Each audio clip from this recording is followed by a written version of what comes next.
Reading from Chaitanya Charitamrita, Adi Leela, Chapter 4, Text 3. Jaya Jaya Shri Chaitanya Jaya Nityananda, Jaya Advaita Chandra, Jaya Gaura Bhakta Vrinda, Jaya Jaya Shri Chaitanya Jaya Nityananda, Jaya Advaita Chandra, Jaya Gaura Bhakta Vrinda, Jaya Jaya Shri Chaitanya Jaya Nityananda, Jaya Advaita Chandra, Jaya Gaura Bhakta Vrinda. Chaturtha shlokera artha kaila vivarana. Panchama shlokera artha shuna bhaktagana. I have described the meaning of the fourth verse. Now, O devotees, kindly hear the explanation of the fifth verse.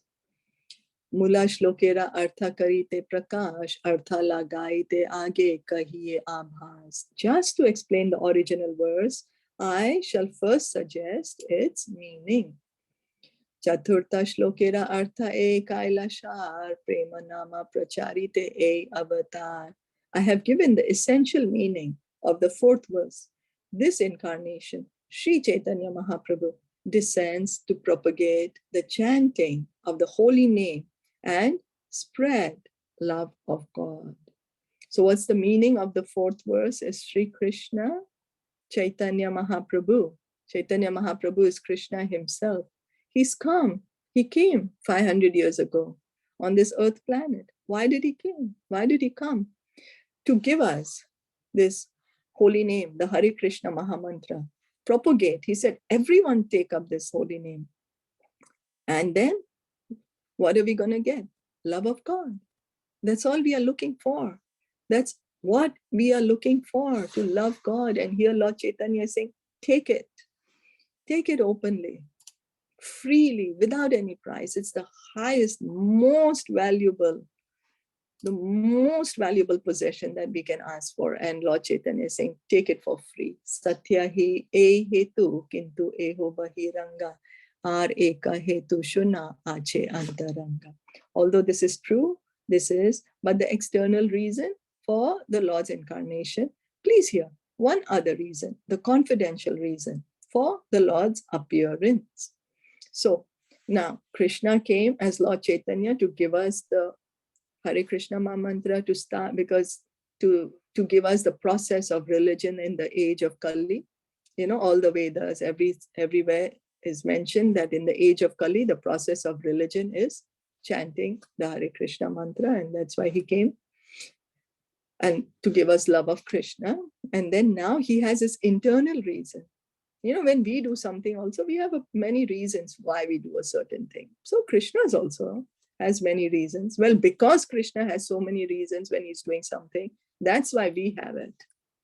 You know, we also like that. In the third chapter, fourth verse, it has been clearly said that Lord Chaitanya appeared in order to distribute love of Krishna and the chanting of his transcendental holy name, Hare Krishna. That was the secondary purpose of Lord Chaitanya's appearance. The real reason is different, as we shall see in this chapter.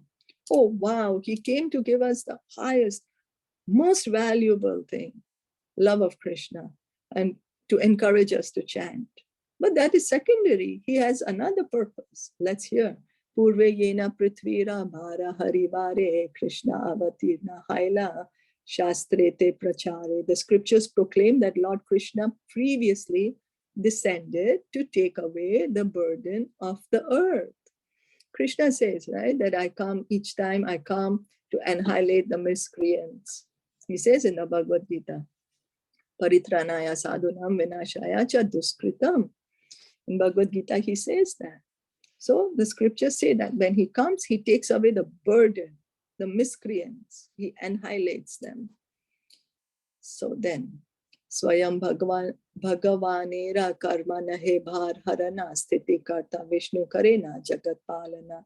To take away this burden, however, is not the work of the Supreme Personality of Godhead. The maintainer, Lord Vishnu, is the one who protects the universe.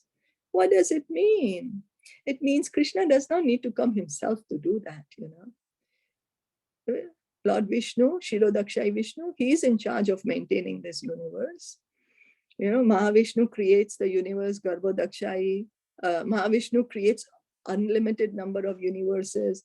Garbhodakshai Vishnu enters into each universe, and then Kshirodakshai Vishnu is the Paramatma in everyone's heart. He's entering into every atom of the universe, and he's the one who's maintaining the universe. Then why is Krishna coming? He does not need to come personally. You know, the CEO, he does not need to do the like, you know, sending out a document, for example, by DHL. He does not need to do personally. He has people to do it. But now maybe it's a special love letter. That's why he wanted to do it personally, right? So let's hear. Kintu Krishnera ye haya avatar kala bhara harana kala tate haila mishala. But the time to lift up the burden, of the world mixed with the time for Lord Krishna's incarnation. So that was the time that Krishna was scheduled to come. We have information from the Bhagavad Gita that the Lord appears at particular intervals to adjust a time-worn spiritual culture. Lord Sri Krishna appeared at the end of Dwapara Yuga to regenerate the spiritual culture of human society and also to manifest his transcendental pastimes. So Krishna, he says, no, that I come millennium after millennium. He comes, and then we know he comes once in the day of Brahma. Once in the day of Brahma, in the Dwapara Yuga he came. Not in every Dwapara Yuga. In 1000 Dwapara Yuga, he comes one time. Why did he come? Regenerate spiritual culture. Regenerate means it's already there, but it's kind of lost, you know, kind of not being taken seriously. So he comes there and to manifest his transcendental pastimes. His pastimes. What we do, activities, those are not pastimes. We are forced to do things. You know, we are forced either by the forces or by this modes of material nature, or, you know, we are dependent. We can't just sit here and do nothing. Not that automatically food is going to come in our mouth. But even if the food comes in our mouth, we have to still chew it, you know. So nothing's automatic for us. We have to do the thing. So our activities are not pastimes. But for Krishna, he does not need to do anything. He's Atma Ram. He's fully self-satisfied just by himself. There's nothing for him to do. He does not need to do. Yet he comes to have transcendental pastimes. His activities are not material. They are transcendental. They are spiritual, not material. Just because we can hear about it and because we are materially contaminated, our experience, our mind, everything is just limited to material. We think, oh, Krishna is also material. No, but he is transcendental. Vishnu is the authorized Lord who maintains the created cosmos, and he is also the principal deity who makes adjustments when there is improper administration in the cosmic creation. So all the managerial aspect of maintaining this universe is Lord Vishnu's department. But Sri Krishna, being the primeval Lord, appears not in order to make such administrative arrangements, but only to exhibit his transcendental pastimes and thus attract the fallen souls back home, back to Godhead. So Krishna does not need to come personally to kill the demons or annihilate the miscreants or whatever. He does not need to do it. But why does he come? He wants to perform his loving pastimes with his devotees. And in that way, he wants to attract our hearts. Our hearts. Why? So that we can go back home. We can understand, oh, I don't belong here to the material world. Oh, this is not my home. I need to go back home. That's the reason he's come. However, the time for administrative rectification and the time for Lord Sri Krishna's appearance coincided. at the end of the last Dwapara Yuga. Therefore, when Sri Krishna appeared, Vishnu, the Lord of maintenance, merged with him, because all the plenary portions and parts of the absolute personality of Godhead merged with him during his appearance. So it was time for Lord Vishnu to do the cleaning up work, of cleaning the work of, what is that? The burden of the earth, to kill the demoniac. But it was also time for Lord Krishna to come.